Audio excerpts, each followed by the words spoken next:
Evergreen ট্রান্সপোর্টে যুক্ত হয়েছে আরও একটি সুট ক্লাস এসি বাস। একটি নয়, বেশ কয়েকটি বাসই যুক্ত হয়েছে বহরে। তবে এই ভিডিওতে আপনারা একটি বাসের বিস্তারিত পাচ্ছেন। এইটা হচ্ছে বাসের front design. Mercedes Benz Turismo shape দেওয়া হয়েছে।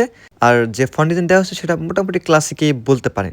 পাশাপাশি বাসটির যে ব্যাক ডিজাইন দেখতে পারবেন সেটাও কিন্তু অনেক ক্লাসিক্যাল দেওয়া হয়েছে। এমনকি বাসের ইন্টেরিয়রও বেশ জাঁকজমকপূর্ণভাবেই করা হয়েছে। এইটা হচ্ছে বাসের ফুললি যে আউটলুক সেটা, ফ্রন্ট ডিজাইন কিংবা ওভারঅল যে বডির স্ট্রাকচার দেখতে পাচ্ছেন ব্ল্যাক কালারের, বলতে পারেন ফুল ব্ল্যাক কালারের কম্বিনেশন একটা পেইন্ট দেওয়া হয়েছে। মাঝে মাঝে হোয়াইট কিংবা রেড কালারের একটা কম্বিনেশন দেখতে পারেন, বাট দেখতে পাচ্ছেন যে ব্ল্যাক কালারের পেইন্টেই ফুললি বলা চলে।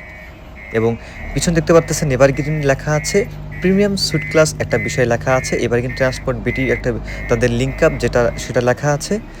আর এই দুই সাইডের ঠিক একই পেইন্ট বা একই ডিজাইনের পেইন্ট আপনারা দেখতে পারবেন। মোটামুটি বলবো ভুল হবে, অনেকটাই ভালো করেছে। এর গত যে বডিগুলো দেখেছিলেন আপনারা এভারগ্রিনে তাদের থেকে এটা আর কি ভালোই হয়েছে আমার মনে হয়। আর বাসটির ওভারঅল সব ধরনের কাজ করেছে জয়নব ইঞ্জিনিয়ারিং থেকে। রংপুর ঢাকা কক্সবাজার রুটে আজকে এই বাসটা যাবে, তবে এভারগ্রিনের কোনো বাস কোনো রুটেই ফিক্সড না। লং রুটের পাশাপাশি আবদুল্লাপুর, গাবতলী বিভিন্ন রুটে চলাচল করে থাকে। সো আপনি বিভিন্ন রুটেই এই বাসগুলোকে দেখতে পারবেন। এটা হচ্ছে বাসের ড্যাশবোর্ড। আইশারের একটি ড্যাশবোর্ড দেখতে পারবেন, আইশারের লোগো একটি দেয়া আছে। আর এটা হচ্ছে ফ্রন্ট ভিউ কেবিনে। আর সুট ক্লাস সেহেতু নিচে সিট এবং উপরে বেড রয়েছে। 28টি সিট এবং 15টি বেড দিয়েছে। বেশ প্রশস্ত রয়েছে এই সিটগুলো।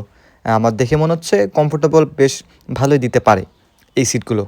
এক পাশে ডাবল সিট দেখতে পারবেন, সিটগুলোতে হেডরেস্ট, লেগ রেস্ট সবই পাচ্ছেন। এবং আরেক পাশে সিঙ্গেল সিট, যেগুলোতেও আপনি হেডরেস্ট, লেগ রেস্ট পাচ্ছেন। এবং বাসের যে উপরের অংশ রয়েছে সেটিতে রয়েছে বেড, এবং বেডে আপনারা পাচ্ছেন ডাবল বেড যেটি রয়েছে কোলবালিশ সহ আর কি যে ফ্যাসিলিটিস থাকা দরকার, এসি কন্ট্রোলার, জুতো রাখার বক্স, এই যে কেবিন নাম্বার দেওয়া আছে UC5, UC6, এমন কিছু আপনার যে কেবিন দিবে, টিকিট দিবে, সেখানে বসবেন। চার্জিং পোর্ট সহ অন্যান্য যে ফ্যাসিলিটিস রয়েছে এসি কন্ট্রোলার সহ সব কিছুই পাবেন। এখানে একটা অনুসরণীয় বিষয় উল্লেখ করা হয়েছে। হ্যাঁ, বলতে পারেন সব মিলে কিছু কিছু নতুনত্ব রয়েছে এই বাসে, যেটা আপনারাও দেখতে পেলেন। লাইটিং কম্বিনেশন বেশ ভালোই করেছে এই বাসটিতে।